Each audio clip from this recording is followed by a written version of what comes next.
41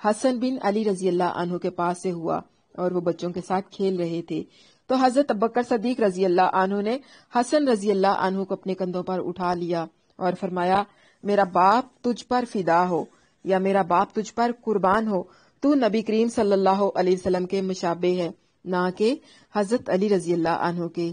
راوی حدیث کہتا ہے کہ اس وقت سیدنا علی رضی اللہ عنہ یہ سن کر مسکرا رہے تھے۔ اب ان روایات سے پتہ چلتا ہے کہ سیدنا علی رضی اللہ عنہ نے سیدنا ابوبکر صدیق رضی اللہ عنہ کی بیعت نہ کرنے کے باوجود نہ تو آپ رضی اللہ عنہ کے پیچھے نماز پڑھنا ترک کیا اور نہ مختلف مواقع پر لوگوں کے سامنے ان کے ساتھ ملاقات میں آر محسوس کی، اور نہ سیدنا ابوبکر صدیق رضی اللہ عنہ نے ان کے بیعت نہ کرنے کی وجہ سے ان سے قطع تعلقی کی، بلکہ ان کے اہل خانہ کے ساتھ بڑے حسن و سلوک سے پیش آتے تھے اور ان کے بچوں پر خصوصی شفقت کرتے تھے۔ حضرت علی رضی اللہ عنہ کی زبان سے حضرت ابوبکر صدیق رضی اللہ عنہ کی فضیلت۔ محمد بن ابن حنفیہ رحمہ اللہ بیان کرتے ہیں کہ میں نے اپنے باپ حضرت علی رضی اللہ عنہ سے پوچھا، ای الناس خیر بعد رسول اللہ صلی اللہ علیہ وسلم؟ قال ابو بکر۔ قلت ثم من؟ قال ثم عمر وخشیت ان یقول عثمان۔ قلت ثم انت؟ قال ما انا الا رجل من المسلمین۔ بخاری شریف کی یہ حدیث ہے، حدیث کا نمبر ہے 3671۔ رسول اللہ صلی اللہ علیہ وسلم کے بعد لوگوں میں سب سے افضل کون ہے؟ انہوں نے جواب دیا، حضرت ابوبکر صدیق رضی اللہ عنہ۔ میں نے پوچھا پھر کون؟ انہوں نے جواب دیا، پھر حضرت عمر رضی اللہ عنہ۔ اور راوی کہتے ہیں میں ڈر گیا کہ اس کے بعد آپ رضی اللہ عنہ حضرت عثمان رضی اللہ عنہ کا نام نہ لے لیں، اس لیے میں نے کہا اور پھر آپ ہیں؟ انہوں نے کہا میں تو صرف مسلمانوں کا ایک فرد ہوں۔ سیدنا علی رضی اللہ عنہ نے سیدنا ابو جحیفہ بن وہب بن عبداللہ رضی اللہ عنہ سے کہا، یا ابا جحیفہ الا اخبرک بافضل هذه الامه بعد نبیها؟ قال قلت بلى۔ قال ولم اكن ارى ان احدا افضل منه۔ قال افضل هذه الامه بعد نبیها ابو بکر وبعد ابی بکر عمر وبعدهما آخر ثالث ولم يسمه۔ مسند احمد کی یہ حدیث ہے، حدیث کا نمبر ہے 838۔ اے ابو جحیفہ، کیا میں تمہیں یہ نہ بتاؤں کہ اس امت میں نبی صلی اللہ علیہ وسلم کے بعد سب سے افضل کون ہے؟ سیدنا ابو جحیفہ رضی اللہ عنہ کہتے ہیں کہ میں نے کہا کیوں نہیں، اور فرماتے ہیں میں سمجھتا تھا کہ رسول اللہ صلی اللہ علیہ وسلم کے بعد حضرت علی رضی اللہ عنہ سے افضل اس امت میں کوئی بھی نہیں ہے۔ سیدنا علی رضی اللہ عنہ نے کہا، اس امت میں صاحب امت صلی اللہ علیہ وسلم کے بعد سب سے افضل ہستی سیدنا ابوبکر صدیق رضی اللہ عنہ کی ہے، اور ان کے بعد سیدنا عمر فاروق رضی اللہ عنہ کی، اور ان کے بعد تیسرا، اور آپ نے ان کا نام نہیں لیا۔ سیدنا عبداللہ بن عباس رضی اللہ عنہما بیان کرتے ہیں کہ میں ان لوگوں کے ساتھ کھڑا تھا جو سیدنا عمر بن خطاب رضی اللہ عنہ کے لیے دعائیں کر رہے تھے۔ اس وقت ان کی میت چارپائی پر رکھی ہوئی تھی، اتنے میں ایک صاحب نے میرے پیچھے سے آ کر میرے شانوں پر اپنی کوہنیاں رکھ دیں اور سیدنا عمر رضی اللہ عنہ کی طرف متوجہ ہو کر کہنے لگے، یرحمک اللہ ان کنت لارجو ان یجعلک اللہ مع صاحبیک لانی کثیرا مما کنت اسمع رسول اللہ صلی اللہ علیہ وسلم یقول کنت و ابو بکر و عمر و فعلت و ابو بکر و عمر وانطلقت و ابو بکر و عمر فان کنت لارجو ان یجعلک اللہ معہما۔ اللہ آپ پر رحم کرے، مجھے یہی امید تھی کہ اللہ تعالیٰ آپ کو آپ کے دونوں ساتھیوں رسول اللہ صلی اللہ علیہ وسلم اور حضرت ابوبکر صدیق رضی اللہ عنہ کے ساتھ دفن کرائے گا، کیونکہ میں اکثر رسول اللہ صلی اللہ علیہ وسلم سے سنا کرتا تھا، میں اور ابو بکر اور عمر تھے، میں نے اور ابو بکر اور عمر نے یہ کام کیا، میں اور ابو بکر اور عمر گئے، اس لیے مجھے یہی امید تھی کہ اللہ تعالیٰ آپ کو انہی دونوں بزرگوں کے ساتھ رکھے گا۔ میں نے جو پلٹ کر دیکھا تو وہ سیدنا علی بن ابو طالب رضی اللہ عنہ تھے۔ بخاری شریف کی یہ حدیث کتاب فضائل صحاب نبی صلی اللہ علیہ وسلم، اور حدیث کا نمبر ہے 3677۔ اسی طرح سیدنا علی رضی اللہ عنہ نے سیدنا ابوبکر صدیق رضی اللہ عنہ سے بعض احادیث بھی روایت کی ہیں۔ اسما بن حکیم الفزاری بیان کرتے ہیں کہ میں نے سیدنا علی رضی اللہ عنہ کو فرماتے ہوئے سنا،